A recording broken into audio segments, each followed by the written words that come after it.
গত বিধানসভা ভোটের আগে সিপিএম থেকে দল বদলে যান বিজেপিতে।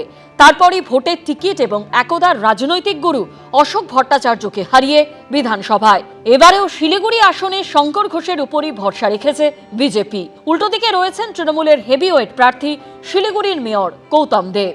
এই কেন্দ্রে অজয় এডওয়ার্ডের পার্টি ইন্ডিয়ান গোর্খা জনশক্তি ফ্রন্ট প্রার্থী করেছে কৃষ্ণ আনন্দ সিংকে, আর শিলিগুড়িতে সিপিএম এর প্রার্থী শরদিন্দু চক্রবর্তী। চতুর্মুখী লড়াই শঙ্করের সামনে বেশ চ্যালেঞ্জ। এই লড়াইটাকে ছোট করা উচিত না। এই লড়াইয়ের মধ্যে লুকিয়ে আছে কেন্দ্র এবং রাজ্যে এই যে পারস্পরিক বোঝাপড়া, সেটাকে সুদৃঢ় করে রাজ্যের উন্নয়ন করবার স্বপ্ন। ফলে এটা ব্যক্তি শঙ্কর, ব্যক্তি গৌতমের লড়াই হিসাবে আমি দেখি না।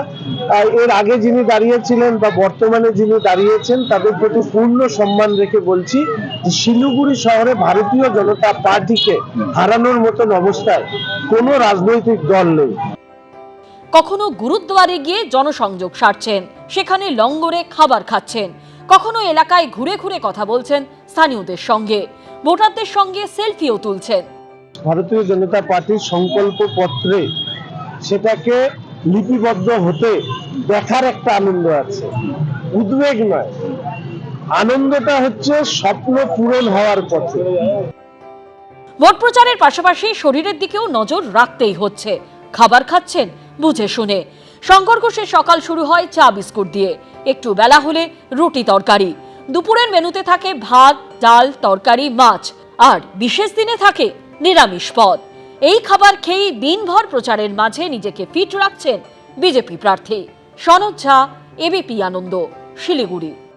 আজ পয়লা বৈশাখ, নববর্ষের শুভেচ্ছা বার্তা জানিয়েছেন মুখ্যমন্ত্রী মমতা বন্দ্যোপাধ্যায়। একই সঙ্গে এসআইআর নিয়ে বিজেপিকে আক্রমণ শানিয়েছেন। সর্বধর্ম সমন্বয়ের বার্তা দিয়েছেন। একই সঙ্গে বলছেন, আমাদের বাংলা যেরকম শিল্প সংস্কৃতির পীঠস্থান, তেমনি সর্বধর্ম সমন্বয়ের পীঠস্থান। কিছু অশুভ শক্তি এই বাংলাকে কলুষিত করতে উঠে পড়ে লেগেছে। মানুষের ভোটাধিকার কেড়ে নিচ্ছে দিল্লির জমিদাররা। মনে রাখবেন, এদের গণতান্ত্রিকভাবে জবাব দিতে হবে। আজকের এই শুভ দিনে আসুন আমরা সমবেতভাবে শপথ নিই, সব রকম সংকীর্ণতার দেওয়াল ভেঙে আমরা বেরিয়ে আসব। কোনো বিভেদকামী স্বৈরাচারী শক্তি যেন চিরকালীন শান্তি, ঐতিহ্যগত সম্প্রীতি এবং সৌহার্দ্যের বন্ধন ছিন্ন করতে না পারে। সকলে ভালো থাকুন, সুস্থ থাকুন, সোশ্যাল মিডিয়ায় পোস্ট করেছেন মমতা বন্দ্যোপাধ্যায়। সর্বধর্ম সমন্বয়ের বার্তা দিয়েছেন। নববর্ষের শুভেচ্ছা বার্তায় মমতা বন্দ্যোপাধ্যায় এসআইআর নিয়ে বিজেপিকে আক্রমণ শানিয়েছেন। বলছেন, সংস্কৃতির পীঠস্থান, সর্বধর্ম সমন্বয়ের পীঠস্থান বাংলা।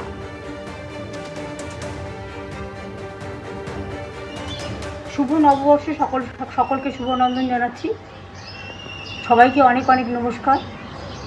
ভালো থাকবেন সকলে। বাংলার একটা ঐতিহ্য, বাংলার একটা গরিমা আছে। এটা আমাদের বাংলার নববর্ষ এবং সাথে সাথে অনেক রাজ্যেরও নববর্ষ আছে।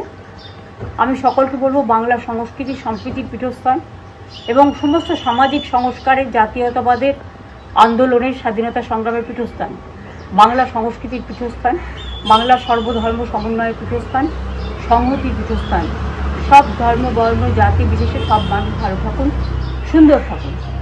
আর তৃণমূল কংগ্রেস সরকার আপনারা দেখেছেন, কেন্দ্রীয় বঞ্চনা সত্ত্বেও আমরা প্রায় 105টা সোশ্যাল স্কিম করেছি, জন্ম থেকে মৃত্যু অবধি সব মানুষের জন্য।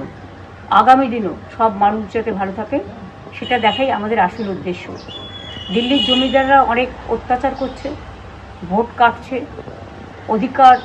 অনধিকার প্রয়োগ করছে এবং বিজেপি ভ্যানিশ ওয়াশিং মেশিন সব এজেন্সি দিয়ে বাংলার ওপর জুলুম অত্যাচার করছে। এই অত্যাচারের বদলা নিন। আপনাদের কাছে অনুরোধ, আপনার একটা ভোট দয়া করে দিন। আমি নিজে এখান থেকে সুপ্রিম কোর্ট পর্যন্ত গিয়ে 32 লক্ষ বাদ দেওয়ার নামকে আমরা সুপ্রিম কোর্টের সাহায্যে তুলতে পেরেছি। বাদবাকিও যারা আছেন, নিশ্চয়ই আজ নয় কাল তাদের নামও কোনোভাবে উঠবে, যেহেতু ট্রিব্যুনাল চলছে।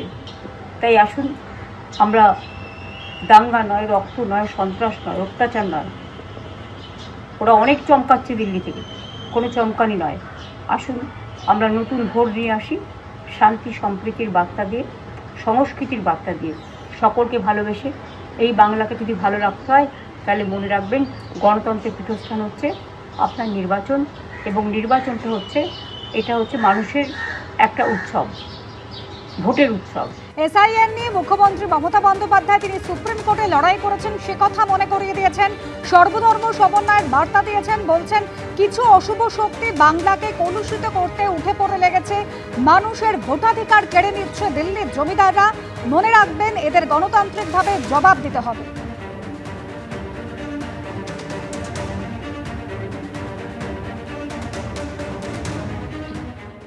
এবিপি আনন্দ, এগিয়ে থাকে, এগিয়ে রাখে।